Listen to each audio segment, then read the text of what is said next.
मैं रुक करते हैं खबरों की ओर। खबर मध्य प्रदेश के भोपाल से है, जहां पर मध्य प्रदेश के सागर में दलित परिवार की बेटी अंजना अहिरवार की मौत के बाद से प्रदेश में सियासी घमासान तेज हो गया है। जहां एक तरफ कांग्रेस इस पूरी घटना की जिम्मेदार बीजेपी को ठहरा रही है, तो वहीं दूसरी ओर इस मामले को लेकर विधायक प्रदीप लरिया ने बड़ा बयान दिया है। उन्होंने कहा है कि सागर मामले में कांग्रेस राजनीति कर रही है। जब 2019 और 20 में कमलनाथ की सरकार थी, तब से ही प्रदेश में आपराधिक मामले शुरू हुए हैं। प्रदीप लारिया ने कहा कि मुख्यमंत्री को झारखंड जाना था, लेकिन विषय की गंभीरता को देखते हुए मुख्यमंत्री सागर पहुंचे और पीड़ित परिवार से मुलाकात की। मुख्यमंत्री ने कहा कि हम पीड़ित परिवार के साथ हैं, साथ ही 8,25,000 रुपए की आर्थिक सहायता देने की बात भी कही। भारतीय जनता पार्टी का हर कार्यकर्ता परिवार के साथ खड़ा है। उन्होंने कहा कि 2019 और 20 में कमलनाथ की सरकार थी, तब से आपराधिक मामले शुरू हुए हैं। जब अंजना अहिरवार ने शिकायत लिखवाई थी, उसे समय कांग्रेस की सरकार थी। अगर उस समय समुचित कार्रवाई हो जाती तो यह मामला इतना नहीं बढ़ता। उस समय कांग्रेस का दलित प्रेम कहां गया था। वहीं भारतीय जनता पार्टी दलित समाज का पूरा समर्थन और सम्मान करती है। कि डॉक्टर अंबेडकर जी का नाम दलित प्रेम की भावनाओं को उजागर करते रहे, लेकिन डॉक्टर अंबेडकर जी को भी कांग्रेस ने हराने का काम किया। उनके खिलाफ प्रत्याशी खड़े, चाहे हम 1951 के चुनाव की बात करें, चाहे 52 के चुनाव की बात करें। और निश्चित तौर पर एक कहते कुछ हैं, लेकिन वास्तव में ये इनके लिए केवल दलित, चाहे हमारा अनुसूचित जाति हो, चाहे अनुसूचित जनजाति हो, केवल एक वोट बैंक के रूप में है। आप सबको जानकारी है, हमारी बहन पूर्व मंत्री इमरती देवी जी के बारे में उनने, चाहे जीतू पटवारी जी, उनको उसमें रस की बात करते हैं, कोई टंचमाल की बात करता है। तो ये कहीं ना कहीं हमारे अनुसूचित जाति की जो नेत्री हैं इमरती जी देवी, ये दलित प्रेम उस समय ये बात तो करते हैं, लेकिन इस पर कभी ना प्रियंका गांधी संज्ञान लेती हैं, ना कभी राहुल गांधी लेते हैं, ना कभी सोनिया गांधी जी लेती हैं। ऐसे एक नहीं अनेक वाक्य हैं। यदि हम बात करें तो ऐसे अनेक वाक्य, चाहे वो महिला विरोधी वाला हो, चाहे अनुसूचित जाति वाला विरोधी हो, चाहे अनुसूचित जनजाति विरोधी हो, ये इनके काम से प्रकट होता है। यदि हम बात करें तो कांग्रेस के नेता उमंग सिंघार के महिलाओं के प्रति जो अपराध विषय हैं, वो आप सबके संज्ञान में है। कमलनाथ जी के क्षेत्र छिंदवाड़ा में एक जनजातीय वर्ग की बच्ची का अपहरण कर बलात्कार के बाद उसकी हत्या कर दी जाती है, लेकिन कमलनाथ जी की संवेदनाएं नहीं जागती। दलित लड़की को बलात्कार का विरोध करने पर जिंदा जला दिया जाता है, लेकिन कांग्रेस के लोगों की संवेदना नहीं जागती। अलीराजपुर जिले में पानी मांगने पर 5 आदिवासियों को पेशाब पिला दी जाती है, जब इनकी संवेदनाएं नहीं जागती। शिवपुरी में वाल्मीकि समाज के 2 बच्चों की निर्मम तरीके से पीट पीट कर मार दिया जाता है, इनका हृदय नहीं पिघलता। दतिया में बलात्कार होता है, लेकिन ना मैडम सोनिया, प्रियंका, राहुल गांधी जी को इसका संज्ञान लेते हैं, मौन व्रत धारण कर लेते हैं। कांग्रेस के शासनकाल में ये अपराध रिकॉर्ड ब्यूरो के अनुसार राजस्थान में दलितों पर लगभग 8,000 हमलों के केस दर्ज हैं, लेकिन कांग्रेस के नेताओं के कोई बयान इस पर नहीं आते। ऐसे अनेक विषय हैं। चाहे हम बात करें, हम यदि बात करेंगे तो क्या पंजाब में कांग्रेस के सहयोगी दलों के नेता बलकार सिंह जी हों, जो कई साल की लड़की को नौकरी देना के झांसा करते, अश्लील हरकत करते हैं।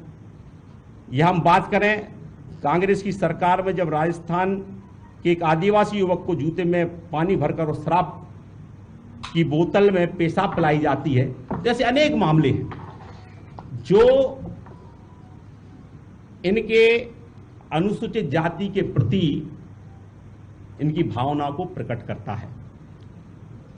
अभी जीतू पटवारी जी और दिग्विजय सिंह जी गए थे, और जब वो पहले भी दिग्विजय सिंह जी गए थे तो उस समय उन्होंने राखी बंधवाने की बात कही थी, लेकिन उस घटना के बाद से लेकर अब तक वो परिवार कैसा है, कैसे रह रहा है, इसके बारे में दिग्विजय सिंह जी ने जानने का प्रयत्न नहीं किया। कुल मिलाकर कांग्रेस के लोग ये राजनीति रोटियां सेक रहे हैं। मूल में इनको अनुसूचित जाति और अनुसूचित जनजाति से कोई मतलब नहीं है। यदि अनुसूचित जाति और अनुसूचित जनजाति के विकास की कोई बात करता है, दलित समाज को क्या चाहिए, आदिवासी समाज को क्या चाहिए, उसका पक्का मकान बन जाए तो भारतीय जनता पार्टी की सरकार बनाती है। शौचालय बनाने की बात आए तो शौचालय भारतीय जनता पार्टी की सरकार बनाती है। उसका इलाज हो जाए तो आयुष्मान योजना के माध्यम से 5 लाख तक का मुफ्त इलाज कराने का काम करती है भारतीय जनता पार्टी की सरकार। चाहे वो अनुसूचित जाति हो, चाहे अनुसूचित जनजाति हो, पग पग पर भारतीय जनता पार्टी की सरकार संबल और सहारा देने के लिए खड़ी है। और इस प्रकरण में भी माननीय मुख्यमंत्री जी पहुंचे हैं, उन्होंने इसको बहुत गंभीरता से लिया है। इसमें कोई बचने वाला नहीं है। यदि मैंने पहले ही कहा कि पहले अपराध क्रमांक 27 2019 में यदि पर्याप्त कार्रवाई हो जाती जब कमलनाथ जी की सरकार थी तो ये घटनाक्रम यहां तक नहीं बढ़ता। लेकिन जब जब भी घटना घटी है, चाहे वो 2023 में हत्या हुई हो, उसमें 13 लोग अभी भी जेल के अंदर हैं, और इस घटना में भी जो भी दोषी होगा उस पर संपूर्ण कार्रवाई की जाएगी, किसी को बख्शा नहीं जाएगा। आज मुख्यमंत्री जी ने स्पष्ट संदेश दिया है। और मैं आपसे यही कहना चाहता हूं कि कांग्रेस की इस नीतियों को आप लोग समझते ही हैं, इस विषय को आप जानते ही हैं, इसलिए मुझे बहुत ज़्यादा नहीं कहना। धन्यवाद। के बरोदिया नैनागढ़ में आप लोग निश्चित तौर पर आपके माध्यम से भी और उसके पहले भी ये जानकारी आप लोगों को प्राप्त हुई होगी, और लगातार कांग्रेस के चाहे वो दिग्विजय सिंह जी पूर्व मुख्यमंत्री हो या कांग्रेस के प्रदेश अध्यक्ष जी हो, इस विषय को लगातार उठा रहे हैं। और आज इस गंभीर विषय को हमारे माननीय मुख्यमंत्री जी वहां पर पहुंचे। निश्चित तौर पर जब लोकसभा के चुनाव चल रहे हों और माननीय मुख्यमंत्री जी को आज झारखंड के दौरे पर जाना था, लेकिन इस विषय की गंभीरता को उन्होंने अपने चुनावी कार्यक्रम को आगे पीछे कर बरोदिया नौनागढ़ पहुंचे, और उन्होंने स्पष्ट इस बात को कहा है कि हम पीड़ित परिवार के साथ हैं।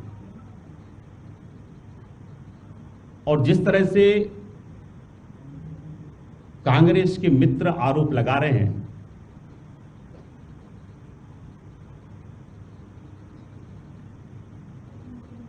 निश्चित तौर पर हमें कह सकते हैं कि ये जब उनकी सरकार हुआ करती थी, आज जब माननीय मुख्यमंत्री जी पहुंचे तो उन्होंने जाकर वहां पर पीड़ित परिवार को सांत्वना दी। 8.25 लाख रुपए की राशि, और वहां पर गांव के लोगों के आग्रह पर कि घटनाओं की पुनरावृत्ति ना हो तो वहां पर पुलिस चौकी की बात को स्वीकार किया, पीड़ित परिवार को ढाढ़स बधाई, और उन्होंने इस बात को कहा कि कोई भी व्यक्ति जो घटना को अंजाम जिन्होंने दिया है उसको बख्शा नहीं जाएगा। कुल मिलाकर पूरी भारतीय जनता पार्टी परिवार पीड़ित लोगों के साथ खड़ा है। लेकिन मैं ये भी उल्लेख करना चाहूंगा कि जब कमलनाथ जी की सरकार 2019 की बात करें या 2020 की बात करें, ये घटनाक्रम यदि 2019 से ही प्रारंभ हुआ है। 2019 में जब अंजना अहरवार जी, जो अभी हम सबके बीच में नहीं है, उसी समय उन्होंने अपराध क्रमांक 27/2019 में उन्होंने रिपोर्ट लिखाई थी, लेकिन उस समय कांग्रेस की सरकार थी, उनकी बात नहीं सुनी गई, आधी अधूरी रिपोर्ट लिखी गई। उन्होंने छेड़छाड़ की भी बात कही थी, लेकिन सामान्य मारपीट का मामला दर्ज कांग्रेस की कमलनाथ जी की सरकार के समय हुआ। यदि उसी समय समुचित कार्रवाई हो जाती तो यह मामला यहां तक नहीं बढ़ता। यह भी उल्लेखनीय है कि उस समय भी दलित समाज के स्वर्गीय धन प्रसाद जी के ऊपर भी उस समय आप सबको जानकारी है कि उनको जिंदा जला दिया गया था। और कांग्रेस का, चाहे वो मंत्री हो, विधायक हो या मुख्यमंत्री जी हो या कांग्रेस के कोई भी पदाधिकारी उस समय नहीं पहुंचे। ये उनका दलित प्रेम उस समय कहां गया था? उस समय मैं प्रश्न आज भी खड़ा करना चाहता हूं, उस समय किसी को भी धन प्रसाद की और उनकी परिवार की भावनाओं को उस समय क्यों उस समय याद नहीं आई? कोई व्यक्ति उनके साथ क्यों नहीं खड़ा हुआ?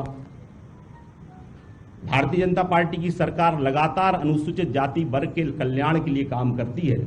यदि हम देखें तो संत रविदास जी का 100 करोड़ का मंदिर, जो हमारे सबके संत रविदास जी पूरे दलित समाज के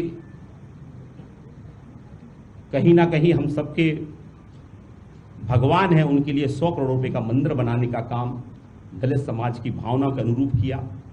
संत रविदास जी का स्मारक बनाने का काम भी वहां होगा। चाहे हम पंचतीर्थ की बात करें, कांग्रेस डॉक्टर अंबेडकर जी का नाम आजादी के बाद आज तक लेती रही, लेकिन ना कभी डॉक्टर अंबेडकर जी कहाँ पढ़े हैं, कहाँ संविधान लिखा है, कहाँ उनका जन्म हुआ है, कहाँ उनने शिक्षा ली है, कहाँ उनकी मृत्यु हुई है। इन स्थानों को पंचतीर्थ के रूप में बनाने का काम किया तो भारतीय जनता पार्टी